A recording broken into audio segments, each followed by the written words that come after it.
flexing to Jack's jungle, which is likely not going to be happening. Labrov to lock that one in. And so BB with a Jax towards the Renekton. The matchup obviously should be pretty easy for them to break this freeze. In fact, Inspired might look for a wraparound because there's no vision on the bot side, so Broken Blade in a lot of danger. Yeah, looking a little bit dicey here as the Counter-Strike comes in. The Flash W is going to connect as the Grandmaster's might is not mighty enough, and First Blood goes over to Whip. And the advantage that Whippo gains after Broken Blade loses all that farm as well, just beautifully done from FlyQuest. Punish a bit. Your jungler shows getting Dragon. I will take your Cromp at least. Oh, there's the sweep from Quad. Flash comes out from Caps as the Flash in trade there as Quad avoids the Shockwave. Nicely done, but there's a lot of summoner spells now missing in the mid lane, and both junglers can smell it. Skewmon moving on over. Quad does have that wave pushing into him. As now another fight in this bottom lane, top lane matchup that we've got here. Have Whippo actually go towards mid. He reset after clearing the wave and is heading mid to rotate the Azir already into the side lane, even before getting first item Nashers. Orianna gets first rotate, but the Varus is nowhere near. I mean, Skewmon's happy with one. He doesn't have to overcommit to anything else. They've denied the 3 grubs, and so small advantage that G2 will be happy with. And that is going to be on this champion. Like, this is one of the Quad champions.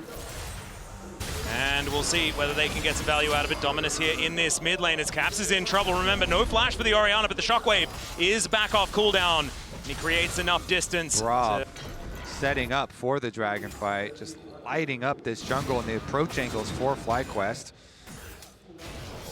Hansama gets flashed on here, does have to use his flash, but now he's a Varus with no flash. Yeah. That's a tug. Lucio. But they know the timer, and it looks like G2 are just going to be able to burn this one down. So evening up the dragons. And so you're facing this Nashor's Azir in the side lane, and that's just, it's so problematic. Broken Blade, meanwhile, as you can see on screen, they're going for the 2v1. Yeah, Whippo, this is going to be a difficult one to deal with, especially with the Brock turning up. That flash not going to help, and Whippo is still not going to quite get to that wave is now quite awkward once again, but Skewmon's here to fix it. Oh dear, throwing the first briefcase. As we've got a bit of a problem for Caps as the depth charge comes through. Flash comes down, but the answering anchor is fantastic. Busio will be traded, though, gorgeously played by Caps to make sure it's a 1-for-1. And that is worth. It does have Ghostblade and Swifties. It's going to be very hard to stick on top of him. Skewmon's health bar is starting to look very, very large, as we can see. Inspired in the area, though, Glacial Prison in hand. So we have a look at the comparison here between our top laners. Speaking of top laners, it's going to be Quad playing defensively here, getting rid of Broken Blade yet again. Means Emperor's Divide is going to be off cooldown for any potential fights as he just leaps back in once more. This is a little dicey. There's the Counter-Strike to come on through. Decent stun coming on in there as Broken Blade does at least get the flash out from Quad. And he makes it to the safety of his turret. I do feel like Trinity Force on Jax is kind of the point at which Jax really starts to feel confident on a side lane, and that's what we're starting to see. Quad now has to be a lot more respectful as the Rift Herald is started off by G2. Exactly. It took him a while to get there, but he did, in fact, get there. Yep, teleport is available here from Broken Blade, so it can be a 5v5. As there's the anchor connecting. Glacial Prison goes down as well. Decent chain CC as the Shockwave is decent as well.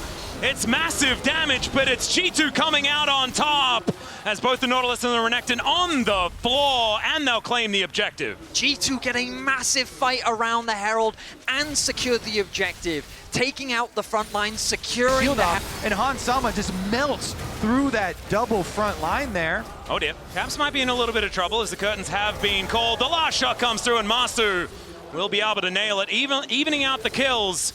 Still, that last play putting G2 back into touching distance once more. I mean, FlyQuest don't waste any time. They get back out on the map, they find a big pick, and now Skewmon sets his sights on bot. Yeah, Quad actually greeting a little bit to make sure that he gets this turret, and Emperor's Divide comes down, but there's a spell shield, and Skewmon says what?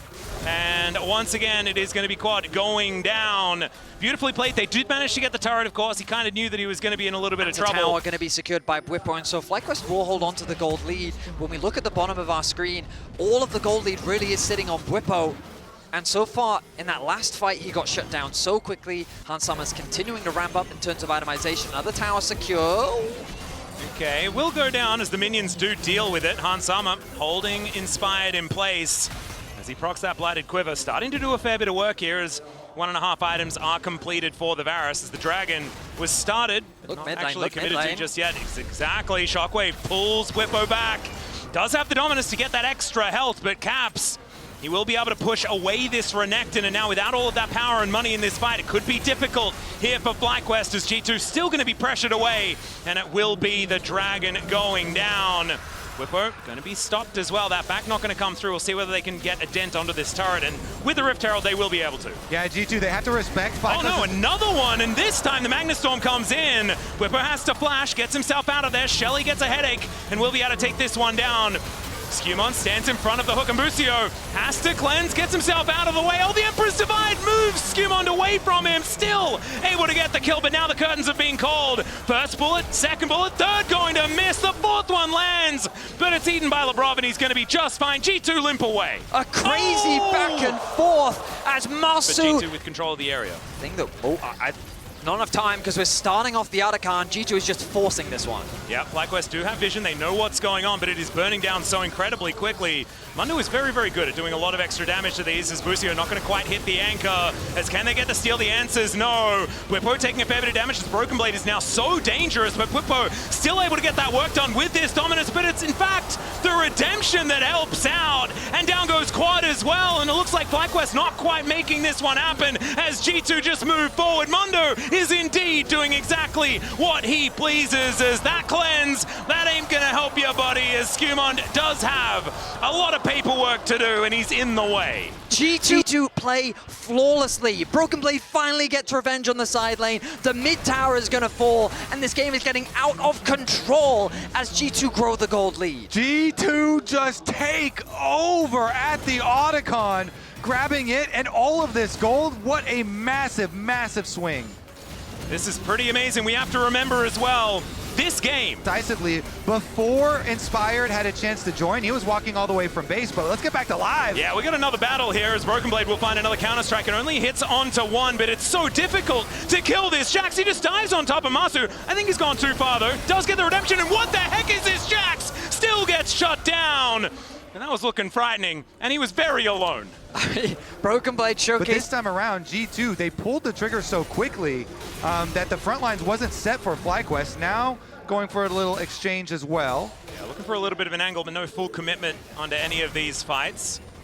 Skewmon just standing in that front line. There's the flash forward, and where did he go? Master just explodes thanks to the shockwave, and now an exhausted Quad is just gonna fly his way out.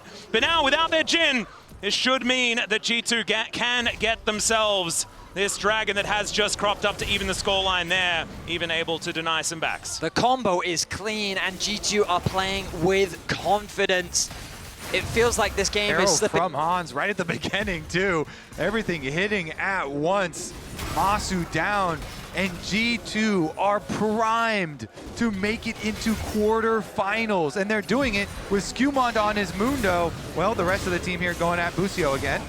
Yeah, looking for a bit of an angle there, but Leap Strike does get Broken Blade over the wall. They will be okay, as Nevermind, Inspired, looking for an angle. Deadly Flourish comes down, another curtain call to come in here as Skewmon flashes himself away. Busio's dead once again, though. The last bullet, not quite enough, but Quad does have the follow-up damage. It's a trade of supports. For now, the flash forward from Inspired. He thinks he's found the angles. Whippo just flashes on top. Hans is going to fall down for the first time in this game, and now this Crocodile is doing what he wants instead of the Mundo as they escort G2 out of the river. FlyQuest are fighting back. Skewmon is going to come over here as, yeah, if Quad's doing damage to this, it's going down very, very quickly. And so is Skewmon, as we can see here. He's just a health bar, and this is Nash's and that Leandri's completed. Busio makes his way back. Broken Blade wants to get in here, but this Baron is going down so incredibly quickly. They have vision, but they have no one in the area, and it's FlyQuest that takes... still very much go either way.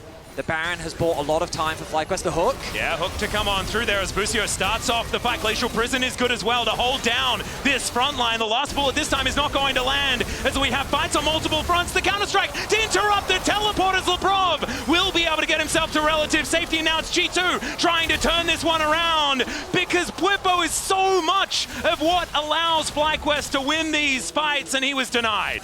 FlyQuest try and engage on Skewmon and Lebrov. Cloud Soul could be a big deal for either of these teams, and man, this goes down fast. 3 items now, and so G2 will be able to welcome her in.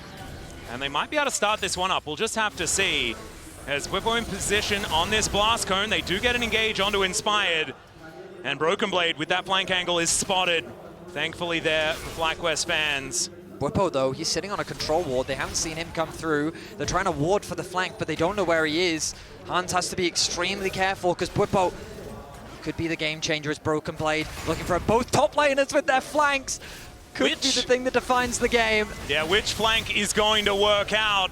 Will it be Bwipo finding the priority target? But he's found instead as Labrov gets into that brush, clears out the control ward. And G2 now with the upper hand as Broken Blade wanting to sneak in once again. Bwipo slices to get out of there, and Quad has to get out as well. Boostio starting off the fight, gets the double knockup, but Skewmon is so tanky. Not tanky enough, this Azir is just going front to back. As now Broken Blade with the counter-strike is going to be able to help take down Bwipo. The hook is going to not land, but the Magnet Storm is gorgeous. Not enough to do all the damage, and Boostio somehow got in there, but look at the Emperor's Divide. Down goes Broken Blade, the curtain call as well to slow down Labrov.